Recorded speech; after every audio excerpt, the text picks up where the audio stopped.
ಕರ್ನಾಟಕ ರಾಜ್ಯದಲ್ಲಿ ಸರ್ಕಾರ ಬದುಕಿದೆಯೋ ಸತ್ತಿದೆಯೋ ನನಗೆ ಗೊತ್ತಿಲ್ಲ. ಅವ್ರು ಹೇಳ್ತಾರೆ ಮುಸಲ್ಮಾನರು ರಸ್ತೆಯಲ್ಲಿ ನಮಾಜ್ ಮಾಡಿ ಬಂದಿರೋಂಥವ್ರು ಮೆಸೇಜ್ ಕೂಡ ಕಳಿಸಿದ್ದಾರೆ. ಇದು ನಮ್ಮ ಸರ್ಕಾರ, ನಾವು ಓಟ್ ಹಾಕಿ ಗೆಲ್ಲಿಸಿದ್ದೇವೆ, ನಾವು ಇಷ್ಟ ಪಡೆಯುವ ಜಾಗದಲ್ಲಿ ನಮಾಜ್ ಮಾಡ್ತೇವೆ, ಈ ರಾಜ್ಯ ನಮ್ಮ ಟಿಪ್ಪು ಸುಲ್ತಾನದು ಅಂತ ನೆನಪಿರಲಿ ಅನ್ನೋಂಥ ಮೆಸೇಜನ್ನು ಒಬ್ಬ ಮುಸಲ್ಮಾನ್ ಗೂಂಡ ರಾಷ್ಟ್ರದ್ರೋಹಿ ಕಳಿಸ್ತಾನೆ ಅಂತಂತಾದರೆ ರಾಜ್ಯದಲ್ಲಿ ಮುಖ್ಯಮಂತ್ರಿ ಬದುಕಿದಾರೋ, ಗೃಹ ಮಂತ್ರಿ ಬದುಕಿದಾರೋ, ಸರ್ಕಾರ ಬದುಕಿದೆಯೋ ಸತ್ತಿದೆಯೋ ಅಂತ ನಾನು ಪ್ರಶ್ನೆ ಕೇಳಬೇಕಾಗತ್ತೆ. ಮಂಗಳೂರು ಪಾಕಿಸ್ತಾನದ ಒಂದು ಜಿಲ್ಲೆ ಅಲ್ಲ. ಅದಕ್ಕೋಸ್ಕರ ನಾನು ಈ ಸಂದರ್ಭದಲ್ಲಿ ಎಚ್ಚರಿಕೆ ಕೊಡ್ತೀನಿ. ಸಂಜೆ ಒಳಗಡೆ ಯಾರ್ಯಾರು ಆ ರಾಷ್ಟ್ರದ್ರೋಹಿಗಳು ರಸ್ತೆಯಲ್ಲಿ ನಮಾಜ್ ಮಾಡಿದಾರೋ, ವಿಡಿಯೋದಲ್ಲಿ ಟಿ ವಿಗಳಲ್ಲಿ ಪತ್ರಿಕೆಗಳಲ್ಲಿ ಬಂದಿದೆ, ಅವ್ರು ಅಷ್ಟು ಜನಕ್ಕೂ ಅರೆಸ್ಟ್ ಮಾಡಿ ಅವ್ರ ಮೇಲೆ ಗೂಂಡಾ ಕೇಸ್ ಹಾಕಿ ಅವ್ರ ಬಗ್ಗೆ ರಾಷ್ಟ್ರದ್ರೋಹಿ ಕೇಸ್ಗಳನ್ನು ಅವ್ರ ಬಗ್ಗೆ ಅರೆಸ್ಟ್ ಮಾಡಬೇಕು. ಕರ್ನಾಟಕ ರಾಜ್ಯದಲ್ಲಿ ಸರ್ಕಾರ ಬದುಕಿದೆಯೋ ಸತ್ತಿದೆಯೋ ನನಗೆ ಗೊತ್ತಿಲ್ಲ.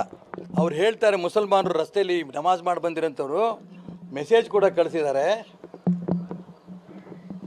ಇದು ನಮ್ಮ ಸರ್ಕಾರ, ನಾವು ಓಟ್ ಹಾಕಿ ಗೆಲ್ಲಿಸಿದ್ದೇವೆ, ನಾವು ಇಷ್ಟ ಪಡೆಯುವ ಜಾಗದಲ್ಲಿ ನಮಾಜ್ ಮಾಡ್ತೇವೆ, ಈ ರಾಜ್ಯ ನಮ್ಮ ಟಿಪ್ಪು ಸುಲ್ತಾನದು ಅಂತ ನೆನಪಿರಲಿ ಅನ್ನೋಂಥ ಮೆಸೇಜನ್ನು ಒಬ್ಬ ಮುಸಲ್ಮಾನ್ ಗೂಂಡ ರಾಷ್ಟ್ರದ್ರೋಹಿ ಕಳಿಸ್ತಾನೆ ಅಂತಂತಾದರೆ ರಾಜ್ಯದಲ್ಲಿ ಮುಖ್ಯಮಂತ್ರಿ ಬದುಕಿದಾರೋ, ಗೃಹ ಮಂತ್ರಿ ಬದುಕಿದಾರೋ, ಸರ್ಕಾರ ಬದುಕಿದೆಯೋ ಸತ್ತಿದೆಯೋ ಅಂತ ನಾನು ಪ್ರಶ್ನೆ ಕೇಳಬೇಕಾಗತ್ತೆ. ಮಂಗಳೂರು ಪಾಕಿಸ್ತಾನದ ಒಂದು ಜಿಲ್ಲೆ ಅಲ್ಲ. ಅದಕ್ಕೋಸ್ಕರ ನಾನು ಈ ಸಂದರ್ಭದಲ್ಲಿ ಎಚ್ಚರಿಕೆ ಕೊಡ್ತೀನಿ.